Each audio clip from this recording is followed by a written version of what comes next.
और वर्तमान में आप बोलोगे कि हमारा धर्म, हमारा शास्त्र, हमारे ऋषि कितने प्रमाणिक, तो मैं आपको बताऊं, ये जो आप अल नीनो और लाल नीनो का इफेक्ट पढ़ते हो ना ग्लोबल वार्मिंग के अंदर, ये वड़वा नल का ही स्वरूप है। और ये लिख के रख दो, आने वाले 3 सालों के अंदर 2027 की जो कलयुग की निशानियां हैं, पृथ्वी के लिए जो चेंजेस की प्रिडिक्शन की गई है, उसमें मैं अपनी तरफ से गंभीरतापूर्ण ये ऐड कर रहा हूं कि पृथ्वी वड़वा नल अग्नि का दर्शन करने जा रही है। मान लीजिए आप चंदन का टीका करते हो, आप सिंदूर लगाते हो, आप विभूति लगाते हो, जो भी आप टीका करते हो, ये प्रतीक चिन्ह है। और ये प्रतीक चिन्ह आपको जब एनर्जीज सूक्ष्माति सूक्ष्म रूपेण देखती है ना, तो आप पर प्रहार नहीं करती है। नमस्कार, नमो नारायण। भगवान श्री राम की गाथा, राम मंदिर धीरे धीरे अपने स्वरूप में आ रहा है। राम मंदिर पर विशेष हम एक एपिसोड रिकॉर्ड भी करने वाले हैं। लेकिन राम जी की बातें तब आप तक पहुंच सकती हैं जब राम भक्त हनुमान जी की बातें हों। और राम भक्त हनुमान जी के भी कुछ भक्त हो सकते हैं जिनका नाम अभी तक हमने नहीं लिया हो। ऐसे ही एक भक्त हैं रावण के भाई विभीषण। हालांकि हिंदू धर्म के अंदर कोई अपने बच्चे का नाम विभीषण नहीं रखता, वो है तो राम भक्त। लेकिन चूंकि वो कहते हैं ना, घर का बेदी लंका ढाए, तो उसकी प्रेरणा के कारण वो राम भक्त होते हुए भी आप इस चीज को गहराई से समझना कि धर्म को प्राथमिकता तब मिलती है जब आप अपने स्वयं के परिवार को प्राथमिकता देते हो। तो आज वो मूल्यांकन मैं उस पर नहीं कर रहा हूं। आज जो मूल्यांकन है वो है विभीषण जी द्वारा रचित वड़वानल हनुमान जी का जो स्तोत्र है उस पर। आपके कमेंट्स थे कि वड़वानल स्तोत्र के ऊपर भी एक एपिसोड बने, क्योंकि ये बहुत संक्षिप्त है। 3.5 से 4 मिनट के अंदर ये स्तोत्र हो जाता है। और इस स्तोत्र करने से जो लाभ होते हैं, वो तो हर स्तोत्र की अपनी अपनी जो स्ट्रेंथ है, जो ताकत है, उसको जान करके हम अपनी रिक्वायरमेंट के अनुसार, हम अपनी जरूरत के अनुसार उस स्तोत्र का पाठ करते हैं। पड़वानल स्तोत्र करने से, मैंने जैसे कि कहा, ये 3-4 मिनट में हो जाता है। लेकिन इससे राज भय, चोरों का भय, बीमारी, लेकिन इससे सबसे बड़ा जो अनायास, वड़वानल शब्द का अर्थ क्या है? वड़वानल एक्चुअली एक अग्नि है।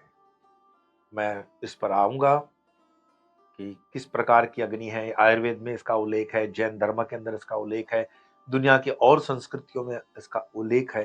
तो वड़वानल अग्नि है क्या? वड़वानल अग्नि समुंदर से उठती है और पृथ्वी पे बैठे हुए या रहे हुए मनुष्यों को, जीव जंतुओं को दिखती तो है, लेकिन उसको जलाकर खाक कर देती है।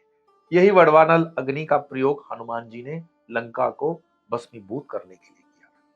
और वर्तमान में आप बोलोगे कि हमारा धर्म, हमारा शास्त्र, हमारे ऋषि कितने प्रमाणिक, तो मैं आपको बताऊं, ये जो आप अल नीनो और लाल नीनो का इफेक्ट पढ़ते हो ना ग्लोबल वार्मिंग के अंदर, ये वड़वा नल का ही स्वरूप है।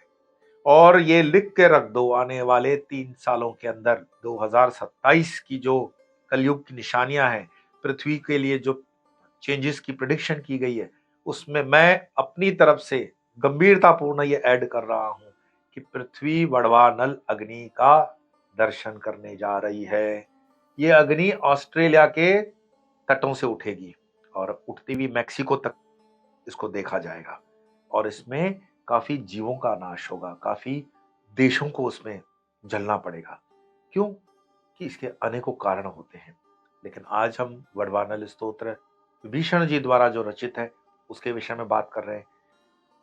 तो जैसे कि आप जानते हैं कि इंद्र आदि देवताओं के बाद धरती पर विभीषण जी को भी उतना सम्मान संक्षिप्त भक्त शिरोमणि के हिसाब से मिलता है, क्योंकि विभीषण सप्त चिरंजीवियों में तो शामिल हैं ही।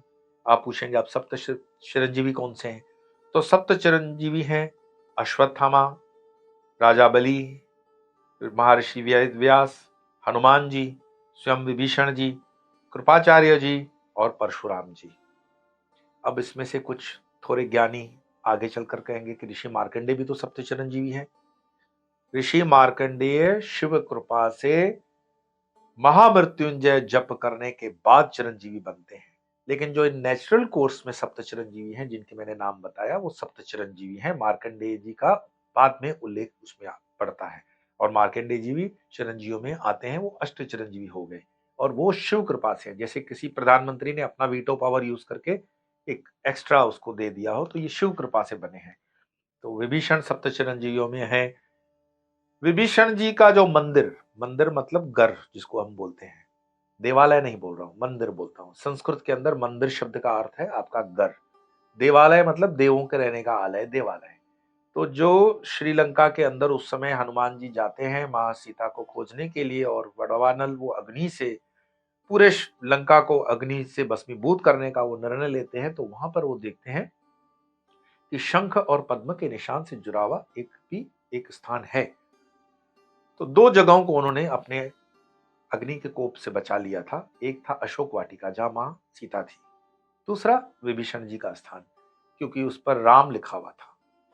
तो राम जी का नाम लिखा हो, अंदर राम राम की ध्वनि आ रही हो, शंख चक्र का चिन्ह हो, ये चिन्ह आपको अशुभों से बचा देते हैं। मैं बारंबार कहता हूं कि जब आप अपने मस्तक पर कोई चिन्ह लगाते हैं, प्रतीक चिन्ह लगाते हैं, मान लीजिए आप चंदन का टीका करते हो, आप सिंदूर लगाते हो, आप विभूति लगाते हो, जो भी आप टीका करते हो, ये प्रतीक चिन्ह है। और ये प्रतीक चिन्ह आपको जब एनर्जीज सूक्ष्माति सूक्ष्म रूपेण देखती है ना, तो आप पर प्रहार नहीं करती है।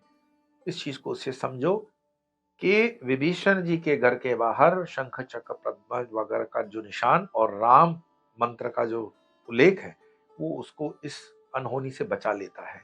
तो हमारी कितनी अनहोनियों से हम खुद को बचा सकते हैं, जरा इस पर गौर करिए आप। और कम से कम अपने बच्चे जो आपके स्कूल में जाते हैं, स्पेशली मैं जबरदस्ती से कहूंगा क्रिश्चियन मिशनरीज के अंदर जो स्कूल में हिंदू बच्चे जाते हैं, उनको तो टीका लगा के जाना ही चाहिए।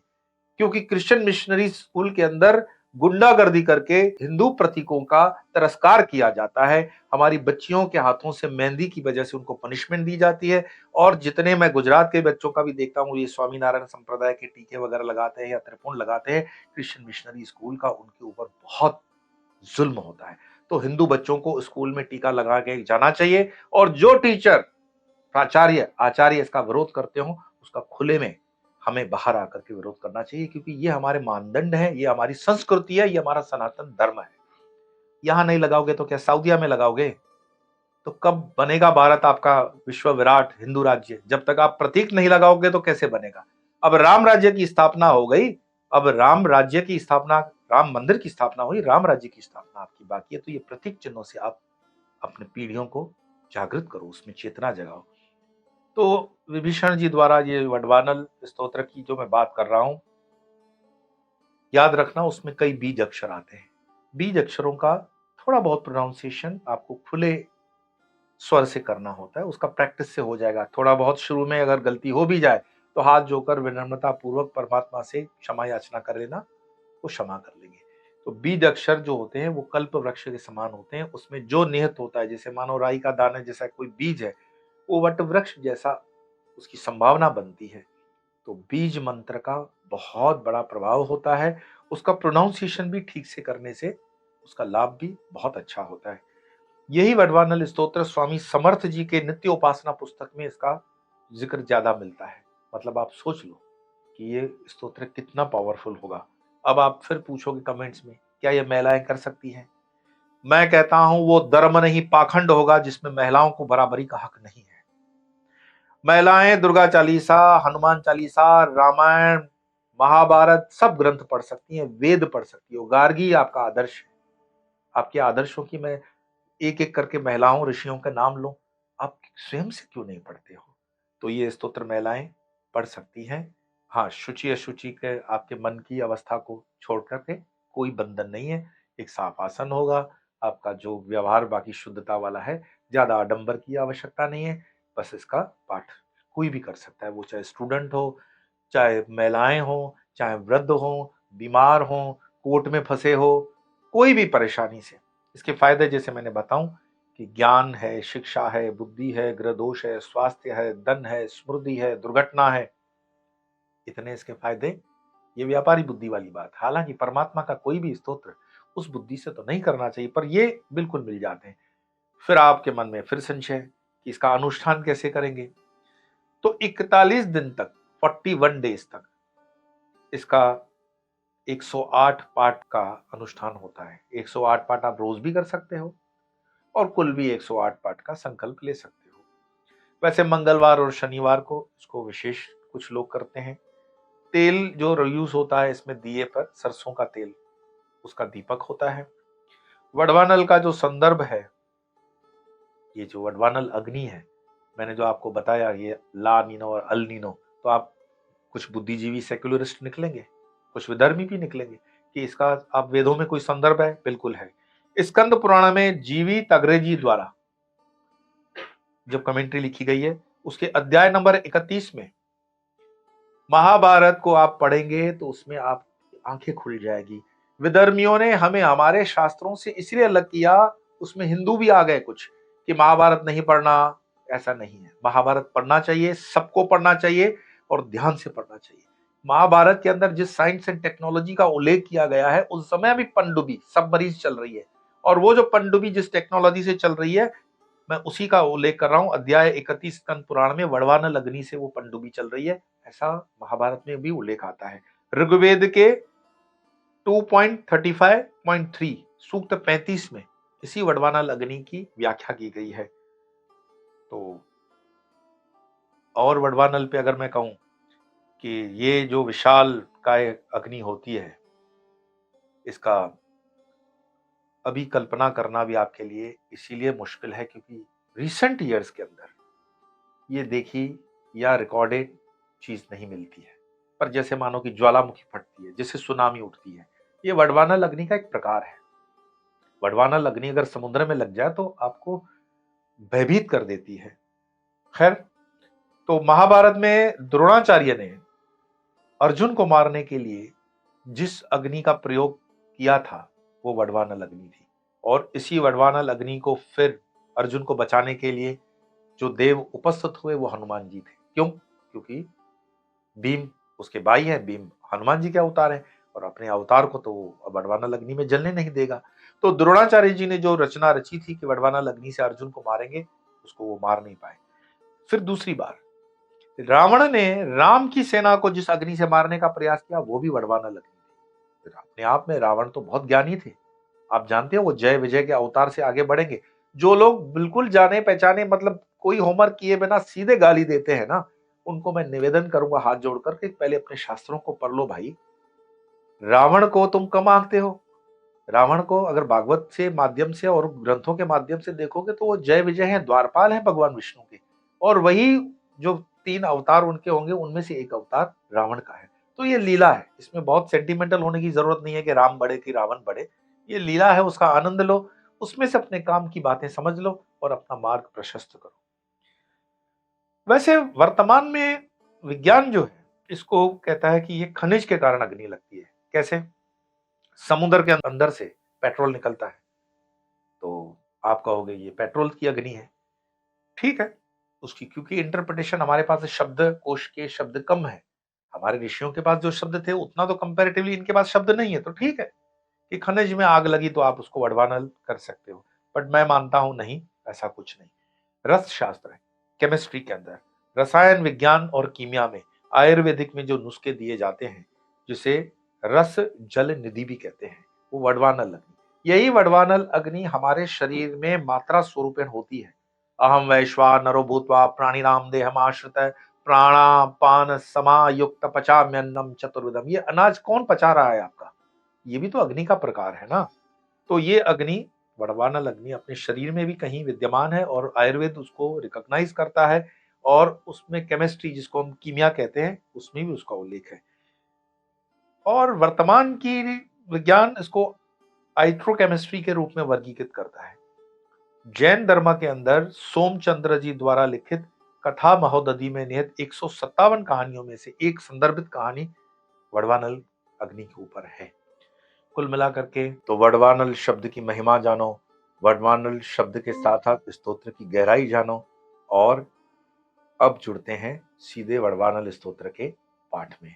तो आइए, डिस्क्रिप्शन में दिया हुआ है इस वडवानल स्तोत्र के पाठ का पूरा शब्दाति शब्द लिंक, और वडवानल स्तोत्र का प्रारंभ करते हैं। ओम श्री हनुमान वडवानल स्तोत्र विनियोग ओम अस्य श्री हनुमान वडवानल स्तोत्र मंत्रस्य श्री रामचंद्र ऋषिः श्री हनुमान वडवानल देवता राम बीजम ह्रीं शक्तिं सौंकिलकां मम समस्त विघ्न दोष निवारणार्थे सर्व शत्रु क्षयार्थे सकल राजकुल सम्मोहनार्थे मम समस्त रोग प्रशमनार्थम आयु आरोग्य ऐश्वर्य अभिवृद्ध्यर्थम समस्त पाप क्षयार्थम श्री सीता रामचंद्र प्रीत्यर्थम च हनुमत वडवानल स्तोत्रम जपमहं करिष्ये ध्यानम मनोजवं मारुततुल्यवेगं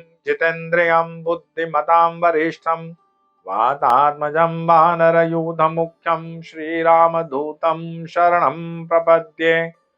ओम राम ह्रीं ओम नमो भगवते श्री महाहनुमते प्रकट पराक्रम सकल दिग्मंडल यशोवितान धवलीकृत जगत्रितय वज्रदेह रुद्र अवतार लंकापुरी दह्य उमा अर्गल मंत्र उत्तरी बंदन दश शिरः कृतांतक सीताश्वसन वायुपुत्र अंजनी गर्भ संभूत श्रीराम लक्ष्मणानंदकर कपि सैन्य प्राकार सुग्रीव सहायक कर्ण पर्वतोत्पाटन कुमार ब्रह्मचारिण गंभीर नाद सर्व पाप ग्रह वारण सर्व ज्वरोच्चाटन डाकिनी शाकिनी विध्वंसन। ओम राम ह्रीं ओम नमो भगवते महावीर वीराय सर्व दुख निवारणाय ग्रह मंडल सर्वभूत मंडल सर्व पिशाच मंडलोच्चाटन भूत ज्वर एकाहिक ज्वर द्वयाहिक ज्वर त्रायाहिक ज्वर चातुर्थिक ज्वर संताप ज्वर विषम ज्वर ताप ज्वर माहेश्वर वैष्णव ज्वरान छिंदे छिंदे यक्ष ब्रह्म राक्षस भूत प्रेत पिशाचान उच्चाटय उच्चाटय स्वाहा।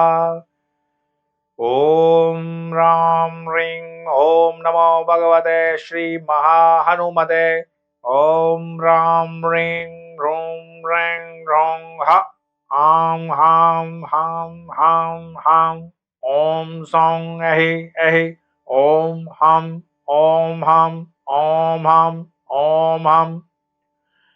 ओम नमो भगवते श्री महाहनुमते श्रवण चक्षुर्भूतानां शाकिनी डाकिनीनां विषम दुष्टानां सर्व विषम हर हर आकाश भुवनं भेदय भेदय छेदय छेदय मारय मारय शोषय शोषय मोहय मोहय ज्वालय ज्वालय प्रहारय प्रहारय शकल मायां भेदय भेदय स्वाहा। ओम राम ह्रीं ओम नमो भगवते महाहनुमते सर्वग्रहोच्चाटन परबलं शोभय शोभय सकल बंधन मोक्षणं कुरु कुरु शिर शूल गुल्म शूल सर्व शूला निर्मूलय निर्मूलय नागपाशान्त वासुकी तक्षक कर्कोटकाली यान यक्ष कुल जगत रात्रिंचर दिवाचर सर्प निर्विषम कुरु कुरु स्वाहा। ओम राम ह्रीं ओम नमो भगवते महाहनुमते राजभय चोरभय पर मंत्र पर यंत्र पर तंत्र पर विद्याशदेय छेदय सर्व शत्रु नाशय नाशय असाध्य साधय साधय हुम फट स्वाहा। इति विभीषण कृतं हनुमद् वडवानल स्तोत्रम्। ओम स्तोत्र वडवानल, उसकी महानता भी जानो, वडवानल शब्द का अर्थ जानो, वडवानल कैसे उसका महत्व है वो भी जान लिया। तो इस स्तोत्र का पाठ जितना हो सके करो, अपनी अध्यात्म यात्रा को आगे बढ़ो। आज इतना ही, फिर मिलेंगे अगले वीडियो में अगले विषय को लेकर। तब तक के लिए नमस्कार।